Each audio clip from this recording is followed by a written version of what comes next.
Kataan rasuah berasal daripada bahasa Arab al-riswah. Rasuah didefinisi sebagai satu tindakan atau perbuatan yang menjejaskan integrasi, prinsip moral, kemuliaan akhlak, di mana seseorang memperolehi keistimewaan, kebebasan atau kontrak dari pihak berkuasa melalui cara songgakan. Isu rasuah adalah satu topik yang hangat di seluruh dunia. Rasuah akan membawa implikasi yang sangat besar kepada sesebuah negara. Ramai pemimpin dan individu terkenal terjejas reputasi akibat terlibat dalam didakwa atas isu rasuah. Kumpulan kami juga melakukan satu temu dengar bersama orang awam di IOI Mall. Okay, first abang introduce nama abang. Nama saya Farhan Danish. Saya dari PPM juga, daripada course engineering. Oh, PPM juga. Okay. Okay, first abang rasa rasuah dekat Malaysia sekarang macam mana? Rasuah dekat kita punya negara ni memang kronik lah, teruk lah. Okay, thank you. Lepas tu kalau kesan kepada rasuah, abang rasa dia akan bagi kesan apa dekat rasuah dekat Malaysia ni? Apa yang saya perasan, bangsa yang apa-apa bangsa yang lakukan rasuah tu dia macam aniaya bangsa dia sendiri. Alright. Okay, thank you bang. Okay, thank you. Okay, nama abang? Nama saya Amaluddin. Okay, first saya tanya dekat Malaysia ni sekarang keadaan rasuah macam mana? Saya tengok macam teruk lah sebab saya pun ada download Twitter. Twitter pun banyak cerita pasal isu-isu ni kan. So makin lama dia makin teruk lah. Okay. Okay. Abang rasa apa punca berlaku rasuah? Contohnya macam nak macam berlaku satu kesalahan, dia nak lepaskan diri daripada kesalahan tu, dia bagi rasuah ke atau pandangan abang macam mana? Dia nak katakan jaga muka. Jaga muka. Satu jaga muka and satu jaga pangkat dia and satu lagi dia punya kroni lah. Kroni tu je. So last kali nak saya tanya, kesan rasuah ni macam mana dekat Malaysia? Dia akan dia akan berlaku macam mana? Kesan kat rakyat lah kan. Banyak kesan kat rakyat.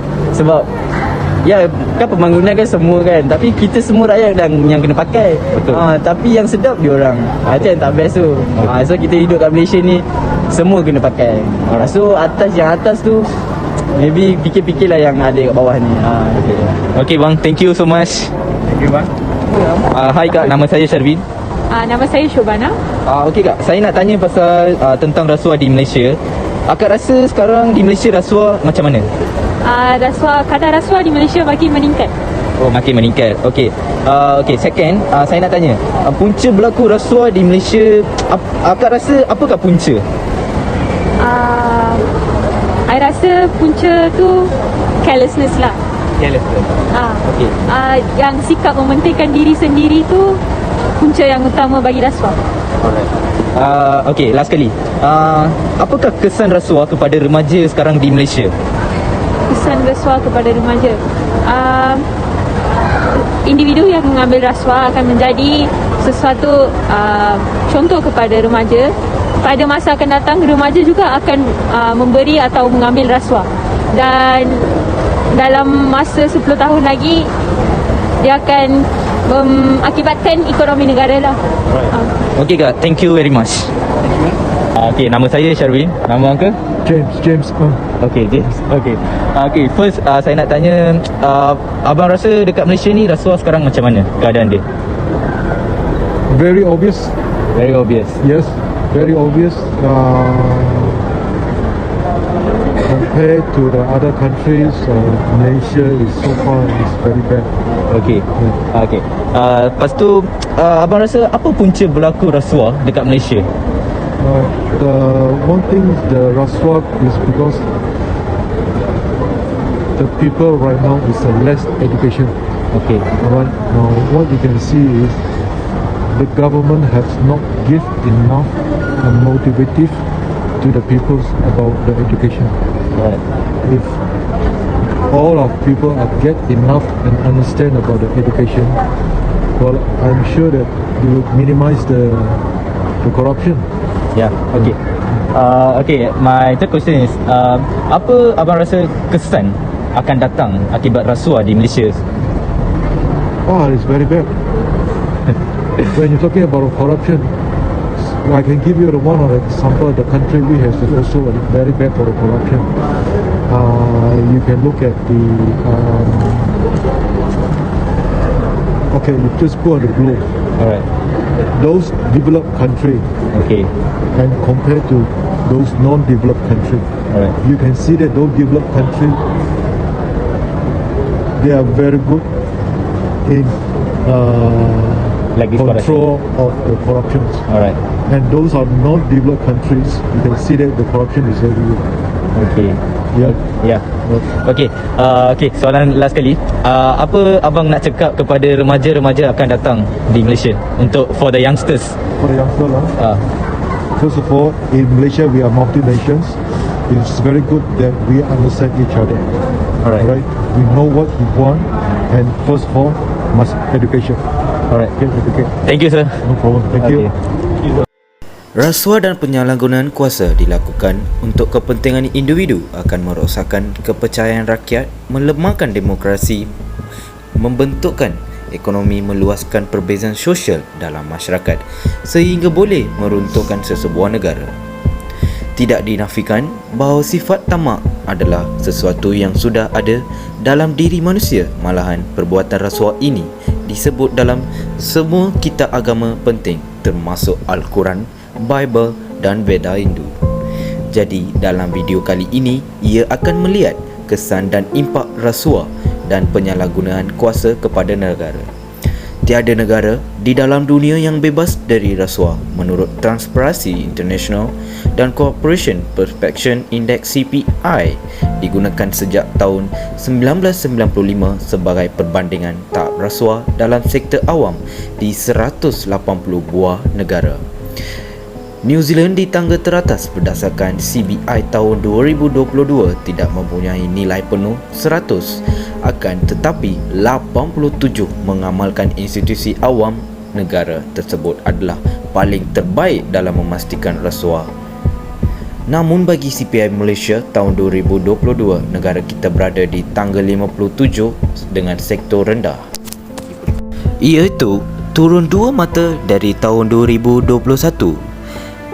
Disebabkan pelbagai faktor seperti maklumat terhad untuk diakses, ketiadaan reformasi dalam institusi awam dan pemimpin politik yang tidak serius dalam mengawal rasuah. Walau bagaimanapun, nilai CPI yang diperkenalkan sejak tahun 1997 ini juga tidak boleh dijadikan kayu pengukur kerana ia memerhatikan yang dibuat kepada sektor awam sahaja dan terdapat banyak rasuah yang berlaku dalam sektor swasta turut memberi kesan besar kepada rakyat secara amnya. Pelbagai jenis rasuah dan penyalahgunaan kuasa. Secara amnya, terdapat beberapa jenis rasuah yang sering berlaku seperti penjawat am yang mengambil wang untuk servis yang diberi ahli politik yang menyalahgunakan wang rakyat atau memberi kontrak kerajaan kepada kaum keluarga serta kroni dan ahli korporat atau perniagaan yang memberi sokongan wang supaya dibelik menjalankan projek kerajaan. Rasuah boleh berlaku di peringkat pimpinan tertinggi negeri seperti Perdana Menteri, Menteri dan pegawai tertinggi kerajaan sehinggalah peringkat paling bawah. Rasuah bersifat sistematik apabila melibatkan pentadbiran yang lemah dan institusi kerajaan yang tidak dipantau dengan baik. Manakala sistematik pula apabila melibatkan jenayah terancang oleh sektor swasta dengan manipulasi pegawai kerajaan untuk menjana keuntungan. Pelbagai institusi yang biasa terlibat dengan rasuah mempunyai fungsi penting dalam negara seperti badan eksekutif, badan kehakiman dan perundangan, badan berkanun pihak berkuasa, tempatan atau negeri dan organisasi bukan kerajaan. Seperti yang selalu digambarkan, rasuah selalu berlaku di negara-negara miskin dan kurang membangun juga adalah tidak benar kerana ia bukan hanya melibatkan wang seringkit semata-mata, akan tetapi sebarang tindakan salah laku untuk memenuhi kepentingan individu. Negara-negara membangun dan kaya yang terdapat skor yang tinggi dalam CPI juga masih banyak kebincangan yang membolehkan terjadi rasuah. Seperti aspek perundangan yang mementingkan kerahsiaan korporat dan perniagaan telah memberi banyak keuntungan kepada pelabur yang kaya saja. Kesan rasuah kepada negara. Rasuah menghancurkan negara kerana impak dari aktiviti penyalahgunaan kuasa, dan rasuah yang berlulusan dalam kerajaan dan institusi awam akan meruntuhkan mutu perkhidmatan awam yang sepatutnya menolong. Ia juga mengungat kestabilan dalam demokrasi dengan membebankan rakyat dengan hasil cukai yang tidak digunakan secara efisien dan sumber hasil negara yang tidak dibahagikan dengan adil kepada rakyat. Bagi peringkat nasional, sektor perdagangan dan perindustrian yang dimonopoli oleh sesetengah golongan mengurangkan persaingan sihat dan menyebabkan harga barang meningkat. Terdapat juga peniaga yang terpaksa kerana membayar sejumlah wang kepada pihak berkuasa untuk beroperasi tanpa mengikut peraturan ditetapkan, dan akhirnya pihak pembeli membayar sejumlah wang untuk barangan yang tidak mencapai kualiti terbaik. Bekas Presiden Transparency International Malaysia menyatakan berdasarkan data dari Bank Dunia, Malaysia kehilangan lebih 60 bilion dari KDNK pada tahun 2018 akibat rasuah, dan Malaysia kerugian sehingga 4% dari KDNK pada tahun 2013. Nilai RM1 bilion boleh digunakan untuk membina 802 hospital dengan kapasiti 100 kata pesakit atau 40 buah sekolah atau lebuh raya 4 lorong sepanjang beberapa kilometer. Reformasi pembanteras rasuah politik. Rasuah dan penyalahgunaan kuasa yang berleluasa dalam politik negara dapat dilihat memberi tekanan hebat kepada kehidupan rakyat biasa saban sehari. Perkhidmatan dan infrastruktur awam untuk rakyat sepatutnya dapat ditingkatkan dengan hasil kutipan kerajaan yang bernilai ratusan bilion ringgit setiap tahun. Perjumpaan paling utama gejala rasuah ialah keinginan terhadap projek-projek kerajaan yang bernilai jutaan malahan apabila ringgit Malaysia. Projek mega kerajaan menjadi lubuk kepada kroni dan syarikat tertentu mengaut keuntungan tanpa melalui tender terbuka, dan akhirnya hasil yang tidak berkualiti diberikan kepada rakyat. Menurut bekas Ketua Audit Negara Tan Sri Amrin Buang, 30% dari nilai projek kerajaan lesap disebabkan rasuah dan salah guna kuasa. Projek yang tergendala juga akan menggunakan lebih banyak secukai rakyat.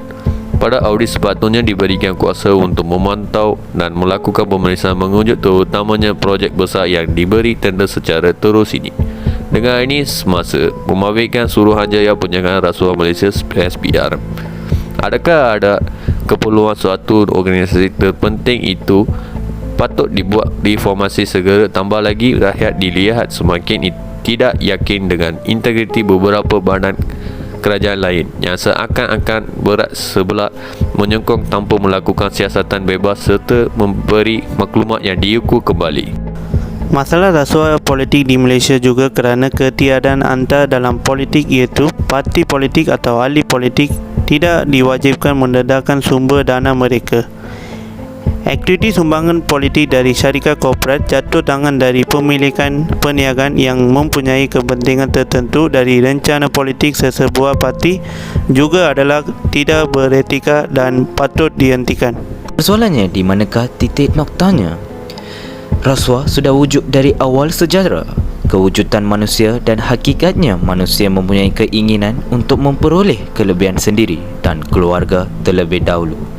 Selain itu, hilangnya kepercayaan rakyat terhadap sistem demokrasi seperti dilihat hari ini bukanlah fenomena yang khusus kepada Malaysia, kerana di seluruh dunia masuk sebenar demokrasi iaitu kuasa rakyat sudah seperti diabaikan oleh wakil politik berkuasa.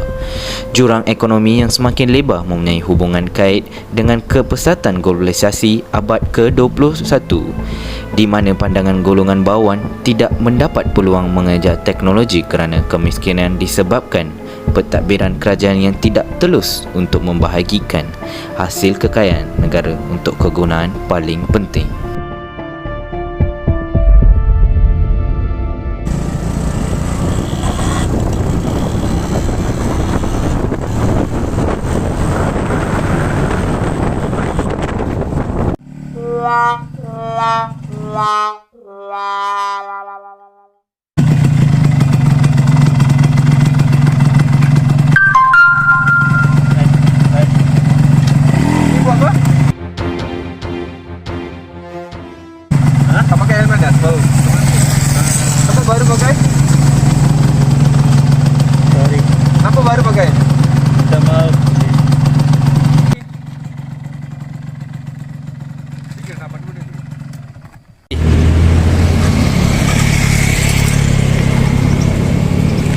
Lagi isi dengan lesen. Nak keluar ke Saman. Tapi nanti kita boleh terus. Apa saya tu? Dan